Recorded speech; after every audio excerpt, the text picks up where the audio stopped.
ஒரு டைம் நம்ம தமிழ்நாட்டுல எலக்ஷன் நடக்கும்போதும், ஒரு சவுண்ட் மட்டும் நம்ம காதுல விழுந்துட்டே இருக்கும். என்ன அப்படின்னா, ஃப்ரீ, ஃப்ரீ, ஃப்ரீ. ஒவ்வொரு கட்சியும், "நான் உங்களுக்கு காசு தரேன், ஃப்ரிட்ஜ் தரேன், கேஸ் தரேன், கோல்டு தரேன், கூப்பன் தரேன்." இந்த மாரி ஃப்ரீய வாரி வழங்குவாங்க. இந்த மாரி விஷயங்கள மக்கள் கேட்கும்போது, அவங்க பேராசையா ஃபீல் பண்ண மாட்டாங்க. நிம்மதியா ஃபீல் பண்ணுவாங்க.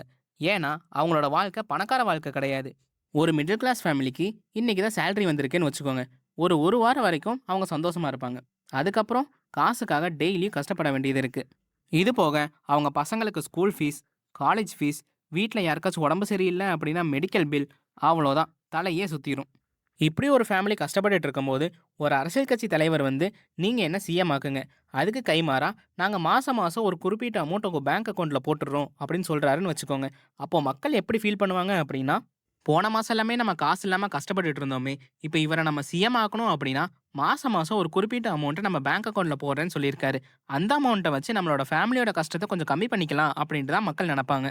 உண்மையா சொல்லப்போனா, மக்கள் மேல எந்த தப்புமே கிடையாது. ஒரு சாதாரண மனுஷன் என்ன நெனப்பான்? எந்த கஷ்டமும் இல்லாம என் குடும்பம் நல்லா இருக்கணும் அப்படின்னு தான் நெனப்பான். ஆனா இன்னொரு சைடு அரசியல் கட்சி எல்லாமே சில விஷயங்கள ஃப்ரீயா தராங்க அப்படிங்கும்போது, அதனால நம்ம சில விஷயங்கள இழக்க வேண்டியது இருக்கும். அந்த மாரி எதையெல்லாம் நம்ம இழக்க போறோம் அப்படிங்கிறத நம்ம தெரிஞ்சுக்கிறது ரொம்பவே முக்கியம்.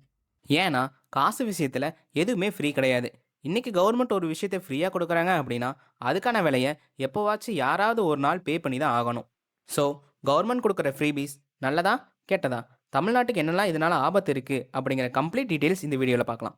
கவர்மெண்ட் தர இலவசங்கள்ல எதெல்லாம் நல்லது? எதெல்லாம் கெட்டது? அப்படிங்கிறத ஃபர்ஸ்ட் பார்க்கலாம். கவர்மெண்ட் தர எல்லா இலவசங்களுமே நான் தப்பு அப்படின்னு நான் சொல்ல வரல. அதுல சில விஷயங்கள் நல்ல விஷயங்களாவும் இருக்கு. எக்ஸாம்பிளுக்கு ஸ்கூல் பசங்களுக்கு கவர்மெண்ட் நெறைய விஷயங்கள ஃப்ரீயா குடுத்தாங்க. முன்னாடியெல்லாம் சைல்ட் லேபரா நெறைய பசங்க வேல பார்த்துட்டு இருந்தாங்க. அவங்க எல்லாத்துக்குமே கல்வி அறிவு கிடைக்கணும் அப்படிங்கிறக்காக கவர்மெண்ட் நெறைய விஷயங்கள ஃப்ரீயா குடுத்து ஹெல்ப் பண்ணாங்க. ஃப்ரீயா பேக் குடுத்தாங்க, புக்கு குடுத்தாங்க, ட்ரெஸ் குடுத்தாங்க, அவங்களுக்கு மதியானம் சாப்பாடு போட்டாங்க, லேப்டாப், சைக்கிள், ஸ்காலர்ஷிப் அந்த மாரி நெறைய விஷயங்கள் பண்ணி ஹெல்ப் பண்ணாங்க. இந்த மாரி விஷயங்களுக்கு கவர்மெண்ட் ஃப்ரீயா குடுக்கறது தப்பே கிடையாது. ஏன்னா, இவங்கெல்லாம் நல்லா படிச்சு, நல்ல வேலைக்கு போய் நல்லா சம்பாதிச்சாங்க அப்படின்னா, கவர்மெண்ட்க்கு நெறையவே டாக்ஸ் ரெவென்யூ வரும். அந்த காச வச்சு கவர்மெண்ட் மக்களுக்கு நல்ல விஷயங்கள் நெறைய பண்ணலாம். அதனால இந்த மாரி ஸ்கீம் எல்லாமே கவர்மெண்ட்க்கும் லாபம், மக்களுக்கும் லாபம். இது போக மெடிக்கலுக்கு நெறையாவே சப்போர்ட் பண்றாங்க. ஸ்கில் டெவலப்மெண்ட்க்கு நெறைய சப்போர்ட் பண்றாங்க. இந்த மாரி விஷயங்கள்லாம் தப்பே கிடையாது.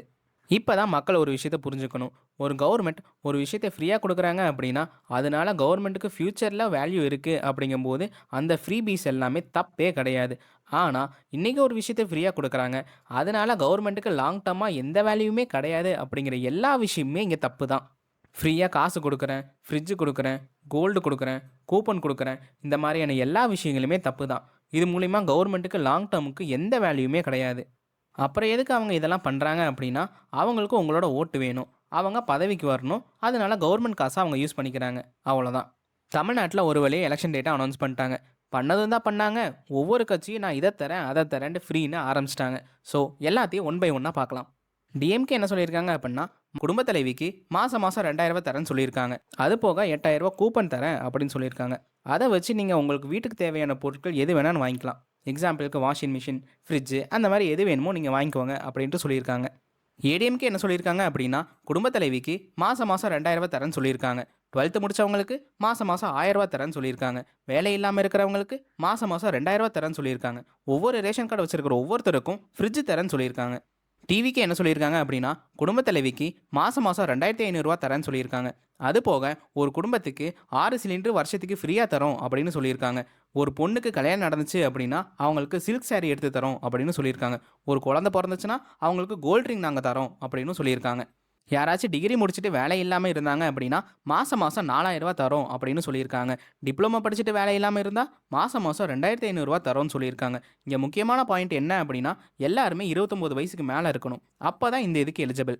இங்க தான் தமிழ்நாட்டு மக்கள் யோசிச்சு பார்க்கணும். ஒவ்வொரு கட்சியும் ஒவ்வொரு இலவசங்கள தராங்களே, இதனால நமக்கு லாங் டர்ம் பெனிஃபிட் இருக்கா? இல்லையா? வெளிநாட்டுல இருக்கிற மாரி எங்களுக்கு ரோடு வேணும், ஹாஸ்பிட்டல் வேணும்ன்ட்டு சோஷியல் மீடியால போஸ்ட் போடுற நம்ம, இத ஏன் நம்ம பொலிட்டீஷியன்ஸ் கிட்ட கேட்க மாட்டேங்கிறோம்? "இங்க பாருப்பா, எங்களுக்கு இந்த ஃப்ரீபீஸ்லாம் வேண்டாம். எங்களுக்கு அதே மாரி லைஃப் ஸ்டைல இங்க உருவாக்கி குடுங்க." அப்படின்ட்டு ஏன் நம்ம டிமாண்ட் பண்ண மாட்டேங்கிறோம்? எத்தனையோ பேர் காலேஜ் டிகிரி முடிச்சுட்டு ஸ்கில் இல்லாம வேலை கிடைக்காம ரொம்பவே கஷ்டப்பட்டுட்டு இருக்காங்க. மாசம் மாசம் வேலை இல்லாம இருக்கிறவங்களுக்கு காசு தரோம்னு சொல்ற கவர்மெண்ட், ஏன் அந்த காசு எல்லாமே சேர்த்தி வச்சு, இவங்களோட ஸ்கில்ல இம்ப்ரூவ் பண்றதுக்கு ஏதாச்சும் ஒரு ஸ்கீம் கொண்டு வந்திருக்க கூடாது? நம்ம கவர்மெண்ட் ஹாஸ்பிட்டலோட குவாலிட்டி எந்த அளவுக்கு இருக்குது அப்படிங்கிறது நம்ம எல்லாத்துக்குமே தெரியும். இதில் இருக்கிற ஸ்கீமை எதையாச்சும் ஒன்று கட் பண்ணிவிட்டு அதில் இருக்கிற காசை கவர்மெண்ட் ஹாஸ்பிட்டலோட குவாலிட்டி இன்க்ரீஸ் பண்ணுறதுக்கு ஏதாச்சும் ஒன்று பண்ணியிருக்கலாம்ல. இந்த மாதிரி சொல்லிகிட்டே போகலாம். அந்த அளவுக்கு தமிழ்நாட்டில் பிரச்சனை இருக்குது. மக்களோட மைண்ட் செட் எப்படி இருக்குது அப்படின்னா, இங்கே பாருப்பா, எனக்கு லாங் டேர்மாக எனக்கு என்ன நடந்தாலும் பிரச்சனையே இல்லை, எனக்கு ஷார்ட் டேர்மாக ஒரு பிரச்சனை இருக்குது, நீ அதை சால்வ் பண்ணுற மாதிரி ஒரு ஸ்கீம் கொண்டு வா, நான் உன்னை எலெக்ஷனில் ஜெயிக்க வச்சிடுறேன் அப்படிங்கிற மைண்ட் செட்டில் தான் இருக்காங்க. தமிழ்நாடு கவர்மெண்ட் ஆல்ரெடி நிறையவே கடன் வாங்கியிருக்காங்க. வாங்கின கடனுக்கு நம்ம வட்டி கட்டி ஆகணும்ல. தமிழ்நாடு கவர்மெண்ட்டோட பட்ஜெட் டேட்டா என்ன சொல்லுது அப்படின்னா, கவர்மெண்ட்டுக்கு வர ரெவன்யூவில் 22லேருந்து 23% வாங்கின கடனுக்கு வட்டி கட்டுறதுலேயே சரியாக போயிடுது. மிச்சம் இருக்கிற காசை வச்சு இந்த மாதிரி இலவசங்கள் சொல்கிறதுக்கு செலவு பண்ணுவாங்க. கரப்ஷனை பற்றி நான் இங்கே பேசலை, அதை நீங்களே இமேஜின் பண்ணிக்கோங்க. அப்போது மிச்சம் இருக்கிற காசை வச்சு அவங்க எப்படி ஒரு ரோடை பில்ட் பண்ணுவாங்க, ஒரு நல்ல ஹாஸ்பிட்டல் இம்ப்ரூவ் பண்ணுவாங்க, கவர்மெண்ட் ஸ்கூலோட குவாலிட்டி இம்ப்ரூவ் பண்ணுவாங்க, இதெல்லாம் நீங்கள் தான் யோசிச்சு பார்க்கணும். இனி உங்களுக்கு தெளிவாக சொல்லணும் அப்படின்னா, வாங்க தமிழ்நாடு கவர்மெண்ட்டோட இந்த வருஷத்தோட பட்ஜெட் டேட்டாவை பார்க்கலாம். நம்ம தமிழ்நாடு கவர்மெண்ட் இந்த வருஷத்துக்கு ஒரு சில ஸ்கீமுக்கு எந்த அளவுக்கு பட்ஜெட் அலோகேட் பண்ணியிருக்காங்க அப்படிங்கிற கம்ப்ளீட் டீட்டெயில்ஸை டிஸ்பிளேல ஷோ பண்ணியிருக்கேன். அதை ஒரு 10 செகண்ட் பாருங்கள். இது என்னன்னு நான் எக்ஸ்பிளைன் பண்ணுறேன்.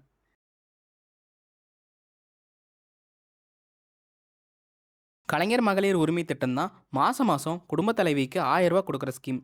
இந்த டேட்டாவை நீங்கள் நல்லா நோட் பண்ணிங்கன்னா தெரியும், நம்ம முக்கியமான ஸ்கீமுக்கெல்லாம் செலவு பண்ணுற அமௌண்ட்டை விட கலைஞர் மகளிர் உரிமை திட்டத்துக்கு செலவு பண்ணுற அமௌண்ட் ரொம்பவே பெருசு. இந்த 14,400 கோடியை வேறு ஏதாச்சும் ஒரு நல்ல விஷயத்துக்கு செலவு பண்ணியிருக்கலாம்.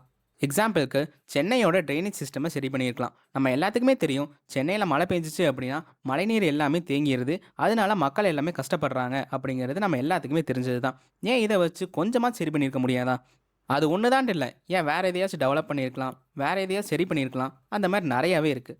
இந்த மாதிரி அடிப்படை தேவைகள்லாம் உங்களுக்கு கிடைக்காம போகிறதுக்கு யார் காரணம்? மக்கள், நீங்கள் தான் காரணம். நீங்கள் இலவசங்களுக்கெல்லாம் சப்போர்ட் பண்ணுறதுனால தான் அரசியல்வாதிகள் எல்லாமே இலவசங்களை அள்ளி அள்ளி கொடுத்துட்ருக்காங்க. எனக்கு இலவசங்கள்லாம் வேணாம்ப்பா, என் வாழ்க்கை நல்லா இருக்கணும், என் பையன் வாழ்க்கை நல்லா இருக்கணும், நம்ம ஸ்டேட்டை பார்த்து மற்ற ஸ்டேட்டெல்லாம் பொறாமப்படுற அளவுக்கு நம்ம ஸ்டேட் வளரணும், அந்த மாதிரி ஸ்கீம்ஸ் எல்லாம் நிறையா கொண்டு வாங்க அப்படின்ட்டு நீங்கள் சொல்லி பாருங்கள். சொல்லுங்கன்னா டேரெக்டாக சொல்லுங்கள் அப்படின்னு சொல்ல சோஷியல் மீடியான்னு எதுக்கு இருக்குது? சோஷியல் மீடியாவில் எதையோ ட்ரெண்ட் பண்ணுறோம். ஒரு நாள் ஒரு விஷயம், எங்களுக்கு இந்த மாதிரி ஒன்று வேணும்ப்பா, எங்கள் வாழ்க்கையை நீங்கள் மாற்றி கொடுங்க அப்படிங்கிற ஒரு விஷயத்தை ஏன் நம்ம ட்ரெண்ட் பண்ணக்கூடாது? ஒரு குடும்ப தலைவிக்கும் மாதம் 1000 ரூபா கொடுக்குறோன்னு சொல்லும்போதே தமிழ்நாடோட பட்ஜெட் 14,400 கோடிக்கு போயிடுச்சு. இதுவே இந்த எலெக்ஷன் கேம்பெயினில் ஒவ்வொரு கட்சியும் என்ன சொல்லியிருக்காங்க அப்படின்னா, ஒரு கட்சி என்னடானா 2000 ரூபா தரோன்னு சொல்லியிருக்காங்க, இன்னொரு கட்சி 2500 ரூபா தரேன்னு சொல்லியிருக்காங்க. அப்போ பட்ஜெட் 30,000 கோடிக்கு மேலே போகும் இந்த சிங்கிள் இலவச திட்டத்துக்காக மட்டும். இந்த 30,000 கோடியை வச்சு எவ்வளோ நல்ல விஷயங்கள் பண்ணலாம். ஒரு இலவச திட்டத்துக்கு இவ்வளோ செலவாகுது, மித்ததெல்லாம் சேர்த்தா எந்த அளவுக்கு செலவாகும் நீங்களே யோசிச்சு பாருங்கள். ஒரு ஸ்கீம் கவர்மெண்ட் கொண்டு வரும்போதும் அதுலேருந்து எனக்கு என்ன கிடைக்குது, இந்த ஸ்கீமுக்கு யார் பே பண்ணுறா, இதெல்லாம் லாங் டேர்ம் எனக்கு பெனிஃபிட் இருக்குமா இருக்காதா, என் ஃபேமிலி இதனால் ஸ்ட்ராங் ஆகுமா ஆகாதா, உங்களுக்குள்ளேயே நீங்கள் அந்த கொஸ்டினை கேட்டு பாருங்கள். சில ப்ராமிஸ்னால நம்ம பிரச்சனை எல்லாமே சால்வ் ஆகும், சில ப்ராமிஸ்னால நம்ம பிரச்சனை எல்லாமே போஸ்ட்போன் ஆகும், சில ப்ராமிஸ்னால நம்ம பிரச்சனையெல்லாம் இன்னுமே பெருசாகும். ஸோ மக்கள் நீங்கள் தான் யோசிச்சு பார்க்கணும். நான் சொல்லணும்னு நினைக்க வேண்டிய விஷயத்தை எல்லாத்தையுமே சொல்லிட்டேன்னு நினைக்கிறேன். உங்களுக்கு வீடியோ பிடிச்சிருந்தா லைக் பண்ணுங்கள், ஷேர் பண்ணுங்கள், சப்ஸ்கிரைப் பண்ணுங்கள்.